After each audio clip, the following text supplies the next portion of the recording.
Lo leí y no lo inventé, ¿eh? Lo leí.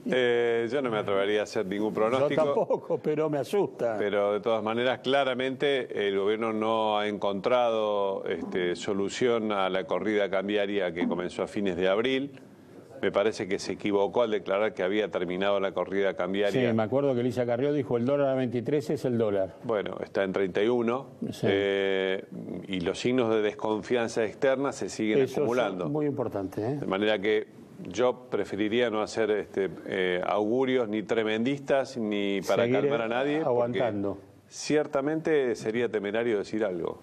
Rodrigo Álvarez, buenas noches, ¿cómo estás? ¿Qué tal? Buenas noches. Gracias por venir. Gracias a ustedes. Una de las cosas que nos preocupa, yo supongo que represento a casi todos acá, es ¿cuándo termina esto? ¿Cuándo empieza la salida? ¿Cuándo empieza la reactivación? El gobierno decía son 2 trimestres, a fin de diciembre, ahora hablan de marzo. Bueno, me parece que quedó claro que la recesión o la crisis va a ser la caída de actividad más importante que tuvimos desde 2008-2009. Cada salto del tipo de cambio implica un corrimiento de todas las variables para peor, ¿no? Se acelera la inflación, obviamente esto impacta en la capacidad de consumo de las familias. Esto representa el grueso o la mayor parte de la demanda. Si sumamos a esto que el gobierno está en un proceso de ajuste fiscal o de consolidación, sumamos prácticamente el 75% de la demanda en situación de problema. La inversión, que es otro componente importante, muchos de los proyectos que están en marcha continúan, pero muchos también se están frenando. Entonces tenemos que prácticamente el 90% de la demanda está en situación de problemas, ni hablar con este escenario de tasa de interés, el financiamiento, del 41%. El financiamiento de las pymes y demás. Entonces no estamos, el 10% que depende del mercado internacional o del comercio internacional que se ve beneficiado por la suba del tipo de cambio, no alcanza para traccionar a toda la economía. En este proceso obviamente tenemos que sumar la sequía. Entonces, lo que vemos es un escenario de contracción de la actividad económica hasta, yo diría, principios del año que viene, el segundo trimestre. Hasta el primer trimestre seguro va a durar. Exactamente. El primer trimestre para mí va a ser el piso y a partir de ahí vamos a ensayar una recuperación. Si la crisis es de confianza externa, ¿por qué no nos creen? Bueno, porque, a ver, la economía... El modelo que pensó Macri es un modelo que ya no encuentra un mundo que lo acobije. Que no lo financie. Exactamente. Es un modelo donde la Argentina fue uno de los principales emisores de deuda, colocó muchísima deuda en 2016 y 2017. De esa forma financió un proceso de ajuste algo más lento de lo que muchos esperaban o muchos querían, y ahora el mundo está cambiando. Esto golpea a las economías emergentes y obviamente dentro de esa clase de activos, cuando un inversor mira los más vulnerables, ahí se destaca Turquía y se destaca la Argentina, con lo cual los inversores han cargado mucho su cartera con activos argentinos y hoy la verdad que no se sienten cómodos con esa exposición a la Argentina, y creo que también falta... dentro de esta vulnerabilidad general, no es lo mismo la Argentina con un tipo de cambio de 23 que con un tipo de cambio de 30, la situación cambió. Hoy la principal duda de los inversores es la sustentabilidad fiscal o cómo se cierra el programa, y ahí me parece que el gobierno tiene que ser bastante más claro en un marco donde los inversores ya no se sienten confiados con la Argentina. Rodrigo, y un último comentario.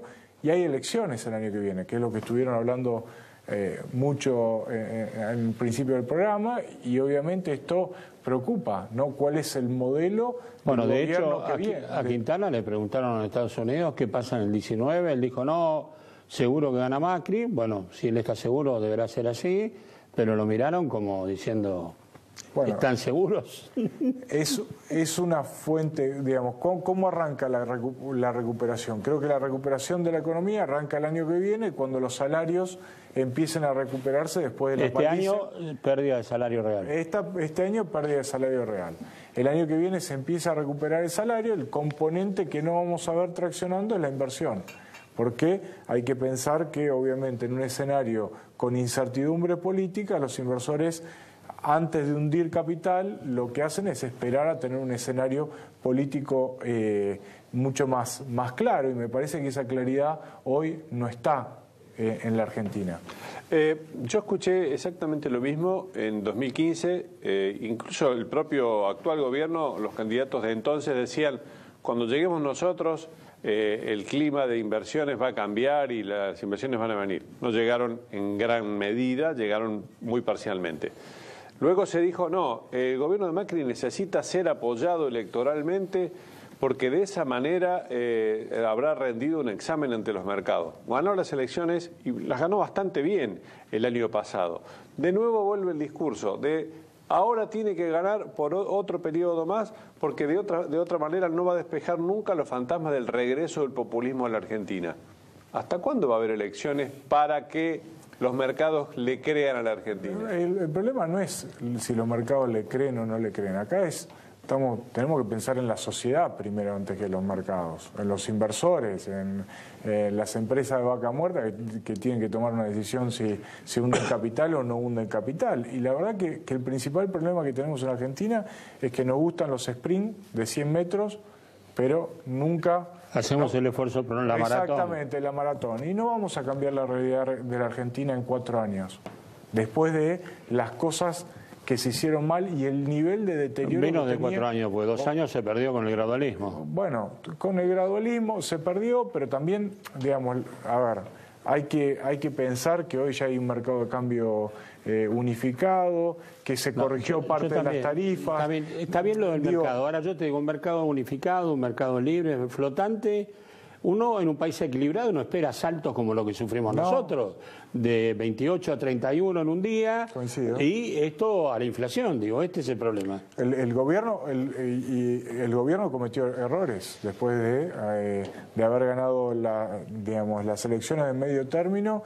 La verdad que no utilizó ese capital político para construir un mejor escenario, para solucionar los problemas de vulnerabilidad que se generaron durante los 2 primeros años de gestión. Pero también es cierto que el mundo cambió y cambió muy rápido, y me parece que esto tomó por sorpresa al gobierno en un marco de una economía totalmente liberalizada, y donde los flujos de capitales hoy creo que es uno de los principales riesgos que tiene la economía y que genera una volatilidad altísima. Hoy los flujos de capitales se mueven con una libertad y una velocidad terrible. Sergio, la última. ¿Tiene alguna otra alternativa el gobierno que no sea la de aplicar este ajuste ortodoxo y clásico como el que está concretando ahora? Yo creo que el principal desafío hoy es anclar el frente financiero.